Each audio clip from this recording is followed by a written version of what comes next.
आपने डिसाइड कर लिया कि मुझे एक कौन स्ट्रैटेजी बनानी है, तो एक स्ट्रैटेजी की लाइफ साइकिल क्या होती है? सबसे पहले और मोस्ट इंपॉर्टेंट चीज होती है कि उसके आपके पास क्लीन डेटा होना चाहिए। क्लीन डेटा का क्या मतलब है? आपको डेटा तो गूगल फाइनेंस भी देता है, याहू फाइनेंस भी देता है। अगर आप ट्रेडिंग वर्ल्ड में हो तो ट्रेडिंग व्यू आपको कई तरह के चार्टिंग सॉल्यूशंस देता है। तो डेटा तो है मार्केट में, लेकिन दिक्कत कहाँ होती है कि आज मान लीजिए आज के डेट में आप जितनी भी लाइव कंपनीज हैं उन लाइव कंपनीज को लेते हो और उसका आप पिछले 20 साल का रिटर्न देखते हो कि इन 20 कंपनी ने एक सर्टेन वेरिएबल के ऊपर कैसा रिटर्न जनरेट किया। आपको रिटर्न अच्छा मिलता है, आप बोलते हो ठीक है मेरी स्ट्रैटेजी बन गई।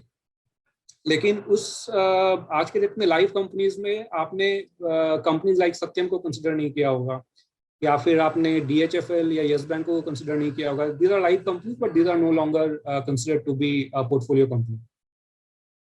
तो अगर आप ये जो कंपनीज का जिनका हिस्ट्री थोड़ा खराब रहा है, if you systematically start excluding these companies, then what happens is your backtest will always have a better result compared to what you will get in the live market.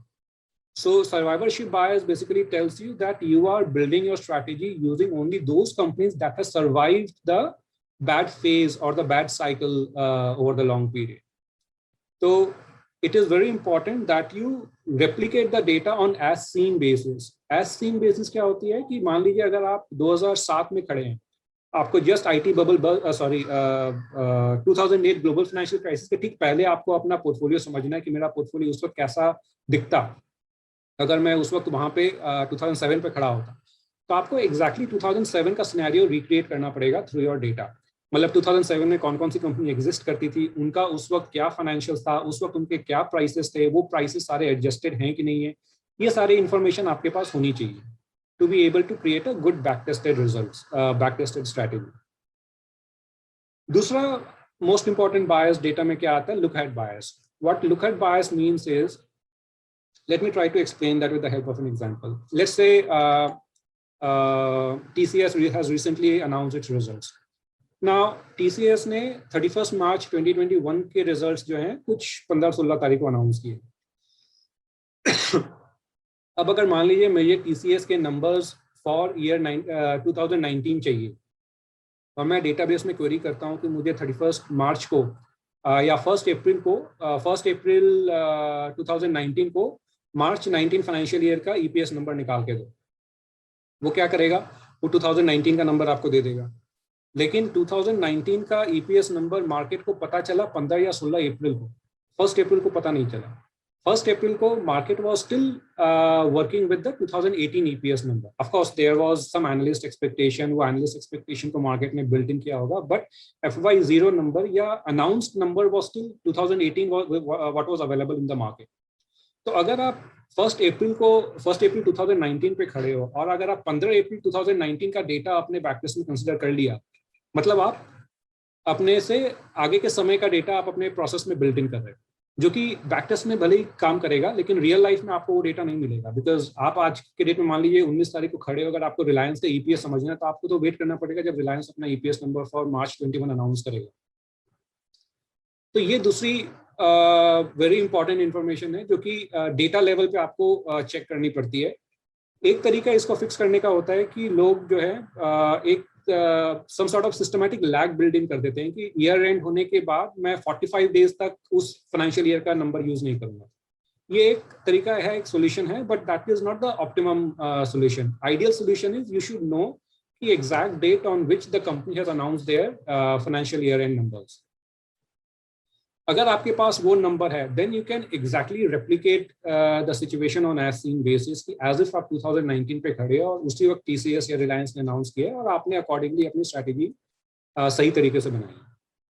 तीसरी corporate action adjustment की तो simple है। अगर आपके किसी company ने stock split announce किया है, जैसे कि रिसेंटली डिक्सन ने अनाउंस किया, एस्ट्रल ने अनाउंस किया, अगर आपकी कंपनी ने स्टॉक स्प्लिट या मर्जर्स एक्विजिशंस अनाउंस किया है तो हिस्टोरिकली आपको उसको एडजस्ट करना चाहिए, वरना जो रिटर्न आप कैलकुलेट कर रहे हो हिस्टोरिकली कुछ पोर्शन आपका बिफोर कॉर्पोरेट एक्शन एडजस्टमेंट पे बेस रहेगा और कुछ आपका आफ्टर कॉर्पोरेट एक्शन, तो वो पूरा मैसअप हो जाएगा रिजल्ट्स। ये तो ही डेटा लेवल की बात। दूसरी हुई अगर आपको स्ट्रैटेजी डिजाइन करनी है तो आप कैसे करोगे। तो कुछ एलिमेंट्स जो हम लोग क्वांटम कैपिटल में ध्यान में रखते हैं कि कोई भी स्ट्रैटेजी बनाने के पहले, कि एक तो चूंकि ये क्वांट प्रोसेस है जिसमें कोई day to day manual monitoring नहीं है, कोई फंड मैनेजर नहीं है, कंप्यूटर ड्रिवन एल्गो है, तो ऐसा हो सकता है कि आपके नो मैटर आप प्रोसेस को कितना ही रोबस्ट बनाओ, कहीं ना कुछ मार्केट से सुप्रीम तो कोई नहीं है, मार्केट कहीं ना कहीं आपके प्रोसेस के लिमिटेशन को आइडेंटिफाई कर ही लेगा एट सम पॉइंट। तो ये बहुत जरूरी है कि अगर आपका प्रोसेस कोई ऐसे स्टॉक को आइडेंटिफाई करता है जो कि मार्केट में नहीं चल रहा है, then process itself should be able to eliminate that stock and replace it with the correct one. तो एक स्ट्रैटेजी में सेल्फ करेक्टिव मैकेनिज्म होनी बहुत जरूरी है अगर आपको ट्रूली ऑटोमेटेड तरीके से एक क्वांट स्ट्रैटेजी चलानी है। दूसरी है आप एक CAGR stand for compounded annual growth rate, या फिर एक सिंपल टर्म्स में बोला जाए तो या rate of return.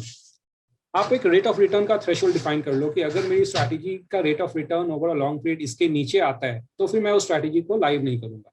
Quantum capital में हम लोग कोई भी स्ट्रैटेजी को लाइव करते हैं तो हम लोग नॉर्मली 20% प्लस का थ्रेशोल्ड रख के चलते हैं कि जितनी भी स्ट्रैटेजी हम लाइव करते हैं उन सब में लॉन्ग टर्म पे 20% प्लस का रिटर्न बनना चाहिए।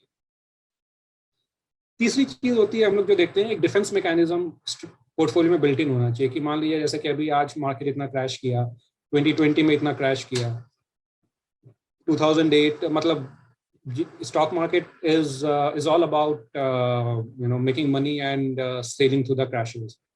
तो अगर आपका पोर्टफोलियो क्रैश में जाता है then the portfolio should have the ability to come out of the crash on its own.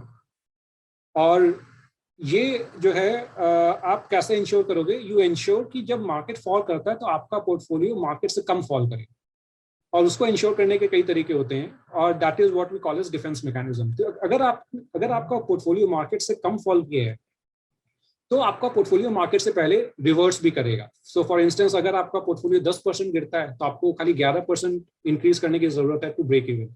अगर आपका पोर्टफोलियो 50% गिरता है तो आपको 100% की रिटर्न चाहिए अगेन टू ब्रेक इवन। तो अगर आपने अपना डाउन साइड प्रोटेक्ट कर लिया तो अपसाइड तो मार्केट आपको दे देगा। तो वो हुई डिफेंस मैकेनिज्म। चौथी हुई होल्डिंग पीरियड, कि आपको पोर्टफोलियो को कितने तक होल्ड करना है जिसके बाद वो नेगेटिव रिटर्न देना बंद कर दे।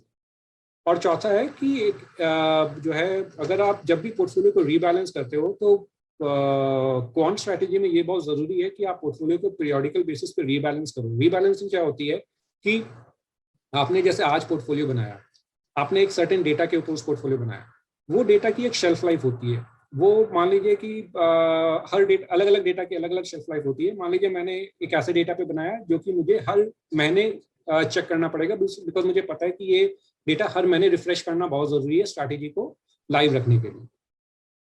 तो जब मैं रीबैलेंस करूं तो उस रीबैलेंस में एक मैकेनिज्म होनी चाहिए कि जो स्टॉक ने मेरा प्रॉफिट दिया है वो प्रॉफिट में थोड़ा थोड़ा बुक करते हुए चलूं।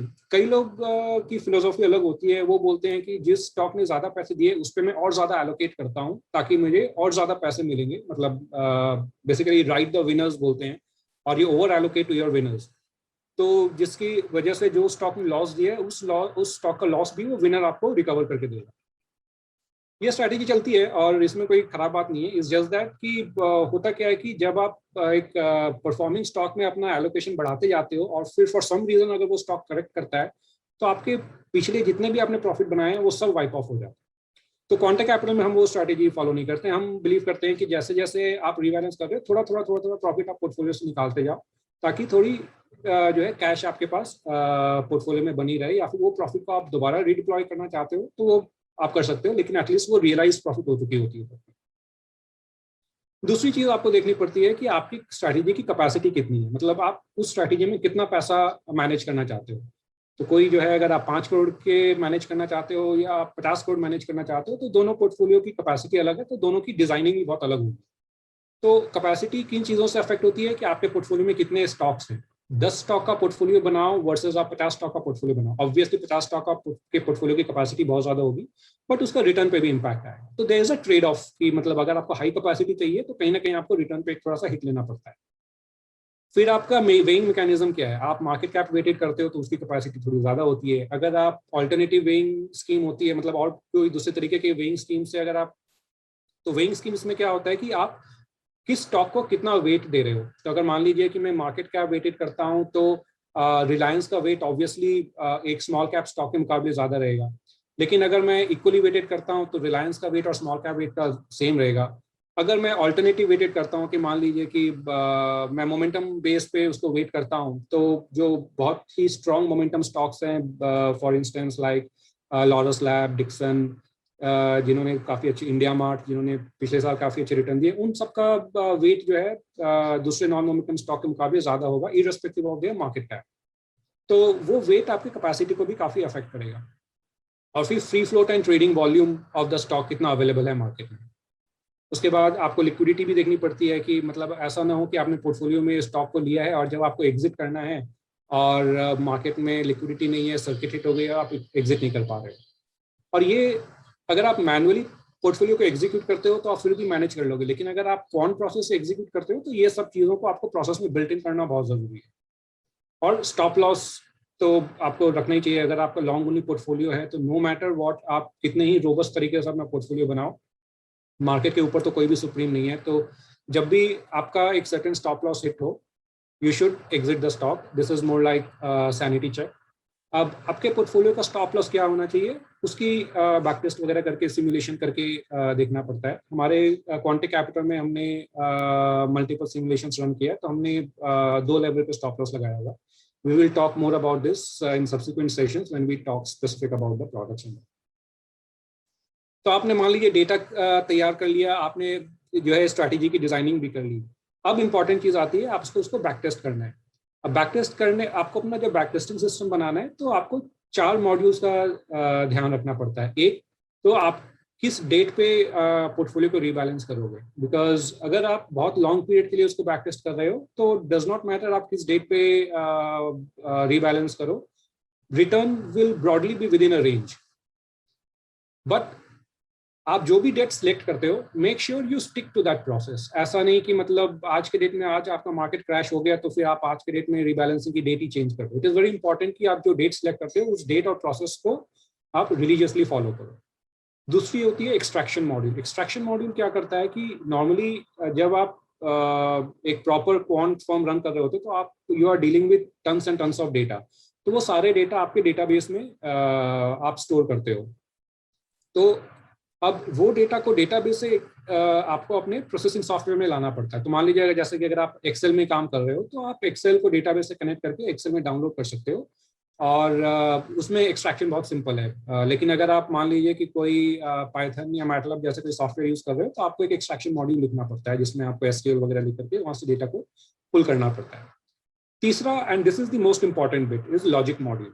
कि आपने जो भी स्ट्रैटेजी डिजाइन की है, जिसके अराउंड आपको लगता है कि आपका अल्फा जनरेट होगा, वो लॉजिक आपको लिखना पड़ता है। अगर आप एक्सेल में काम कर रहे हो तो फिर you can actually have one separate worksheet for each logic, ताकि एक शीट दूसरे शीट के साथ कनेक्टेड रहे और फाइनली आपका जो भी पोर्टफोलियो बनेगा वो फाइनल शीट पे बन जाएगा। अगर आप एक सॉफ्टवेयर यूज कर रहे हो तो आप एक लूपिंग मैकेनिज्म से, या और भी तरीके होते हैं, वेक्टराइजेशन वगैरह बोलते हैं, उसके थ्रू आप एक लॉजिक मॉड्यूल को एफिशिएंट तरीके से लिख सकते हो। एक बार आपका 3 मॉड्यूल तैयार हो गया, आपने बैक टेस्ट कर लिया, रिजल्ट आ गए, उसके बाद आपका एनालिसिस मॉड्यूल आता है, जिसमें आप एनालाइज करते हो कि क्या रिटर्न है, क्या रिस्क है, कितना कॉन्सेंट्रेशन है और क्या टर्नओवर है वगैरह वगैरह।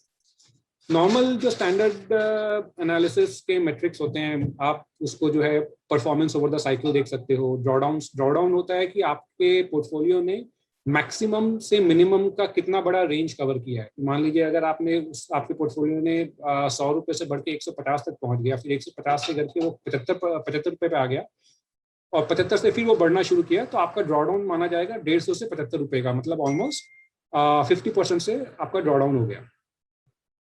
कैप्चर रेशियोज के बारे में हम बात करेंगे सब्सिक्वेंट स्लाइड में, जब मैं आपको एक लाइव एग्जांपल दिखाऊंगा। सेक्टर एक्सपोजर है कि जब आपने पोर्टफोलियो बनाया तो किस सेक्टर का क्या डोमिनेशन था, किस वक्त कौन सा सेक्टर प्ले आउट हो रहा था, एंड सो ऑन। किसी पर्टिकुलर स्टॉक का अगर कॉन्सेंट्रेशन ज्यादा हो गया तो वहां पे स्टॉक और सेक्टर को कैप करने की जरूरत है क्या। पोर्टफोलियो की टर्नओवर का मतलब ये होता है कि आप हर रीबैलेंसिंग में कितने स्टॉक्स को रिप्लेस कर रहे हो, कितने नए स्टॉक्स को ला रहे हो। पोर्टफोलियो टर्नओवर इंपॉर्टेंट इसलिए होता है क्योंकि आपका, अगर आप बहुत बड़ा पैसा मैनेज कर रहे हो तो आपकी जो है ब्रोकरेज कॉस्ट और नॉर्मल जो एग्जीक्यूशन रिलेटेड कॉस्ट हैं, एक तो वो आपके रिटर्न्स को डाइल्यूट करते हैं, और दूसरा होता है कि अगर आपका पोर्टफोलियो काफी बड़ा पैसा मैनेज कर रहा है तो फिर बिड आस्क स्प्रेड की वजह से मार्केट इम्पैक्ट उस पर आ सकता है। और जो है चौथी लास्ट चीज, मोस्ट इंपॉर्टेंट चीज हम लोग देखते हैं इस ट्रैकिंग एरर। ट्रैकिंग एरर क्या होता है कि आपका portfolio compare to the market का जो बेंचमार्क है, which can be Nifty 50, which can be Nifty 500, अगर आप कोई थीमेटिक पोर्टफोलियो रन कर रहे हो तो जो है आपका thematic benchmark like Nifty consumption, Nifty commodity, वो हो सकता है। तो आपका पोर्टफोलियो विज़ावी निफ्टी बेंचमार्क के मुकाबले कितना डेविएट करता है या कितना ट्रैकिंग एरर देता है। अगर आपकी एक्टिव पोर्टफोलियो है, जिस तरह टिपिकली एक क्वांट पोर्टफोलियो, जिस तरह के क्वांट पोर्टफोलियो की हम बात कर रहे हैं, उसका ट्रैकिंग एरर थोड़ा ज्यादा ही रहेगा, because we are not passive portfolio और we are not an index fund basically. तो ये स्टैंडर्ड चीजें हम लोग देखते हैं to have an overall view की स्ट्रैटेजी कैसा कर रहे हैं और इस स्ट्रैटेजी को हम लाइव कर सकते हैं कि नहीं। ये सब आपने बैक टेस्ट कर लिया, तो लास्ट और मोस्ट इंपॉर्टेंट चीज is about the efficient execution. Execution में क्या होता है कि एक होता है कि आप मार्केट प्राइस पे सब कुछ एग्जीक्यूट कर दो। तो उसमें एक तो अगर आप मार्केट प्राइस पे सब कुछ एग्जीक्यूट करते हो तो द गुड थिंग इज कि आपको पता है कि पूरे के पूरे ऑर्डर आपके फिल हो जाएंगे, you will get 100% fill order. लेकिन डाउनसाइड ये है कि अगर फॉर सम रीजन कोई एक्शन हो गया मार्केट में, या स्टॉक बहुत ज्यादा लिक्विड नहीं है, या फिर एक सर्टेन प्राइस के ऊपर लिक्विडिटी ड्राई अप हो गई है, तो आपका कॉस्ट ऑफ एक्विजिशन बहुत ज्यादा बढ़ जाएगा। तो इस केस में लोग क्या करते हैं, कोई वीवैप को टारगेट करने की कोशिश करते हैं कि वीवैप is volume weighted average price कि, और आपको एक्चुअल दिन का वीवैप एंड ऑफ द डे पता चलता है, इसलिए थ्रू आउट द डे आप थोड़ा थोड़ा एग्जीक्यूट करते जाते हो in the with the objective कि by the end of the day your average cost of purchase should be very similar to the day VWAP.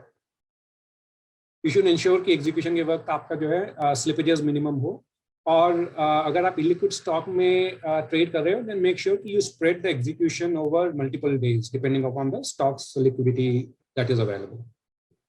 तो ये एक typical quant strategy की life cycle होती है। इसका हम एक लाइव एग्जांपल देखते हैं। हमारा खुद का पोर्टफोलियो है OpenQ MNC, जो कि लाइव है, और इसमें कई कस्टमर्स ने और पैसे भी लगा रखे हैं। तो सबसे पहला चीज जो हम बात कर रहे थे अबाउट कैपेसिटी की, कि आपके पोर्टफोलियो की साइज क्या होनी चाहिए। तो लोग जनरली बोलते हैं कि डाइवर्सिफिकेशन के पॉइंट ऑफ व्यू से you should have a more number of stocks so that आपका पोर्टफोलियो काफी डाइवर्सिफाइड रहे। बट ये रिसर्च की गई थी जिसमें ये दिखाया गया था कि एक बार आप 8 से 10 स्टॉक के बराबर का पोर्टफोलियो बना लेते हो, उसके बाद अगर आप नंबर ऑफ स्टॉक्स ऐड करते हो तो incremental benefit in terms of risk reduction बहुत ज्यादा नहीं होती है, विच बेसिकली मीन्स कि अगर आपके नंबर ऑफ स्टॉक्स आप 8, 10, 15 के रेंज में रख करके अगर स्ट्रैटेजी पे इवैल्यूएट करते हो, that is as good as आप चाहे 25, 30, 50 स्टॉक के का पोर्टफोलियो बनाओ। मतलब आप कॉन्सेंट्रेटेड पोर्टफोलियो बना करके भी रिस्क को मैनेज कर सकते हो। कैप्चर रेशियो की बारे में बात कर रहे थे, मैंने बोला था सब्सिक्वेंट स्लाइड में बात करेंगे। तो कैप्चर रेशियो नॉर्मली क्या बोलता है कि अप मार्केट में अगर मार्केट अप है, इंडेक्स अप है, तो आपके पोर्टफोलियो ने कैसा परफॉर्म किया रिलेटिव टू द मार्केट। तो मतलब जैसे इस केस में OpenQ MNC ने पिछले 3 सालों पे ऑन एवरेज 120% कैप्चर किया है ऑन एन अपसाइड। मतलब अगर मान लीजिए इंडेक्स 100% अप था तो OpenQ MNC ने 120% कैप्चर किया, और डाउनसाइड में अगर मार्केट 100% गिरा है तो OpenQ MNC कुछ 50% के आसपास गिरा है।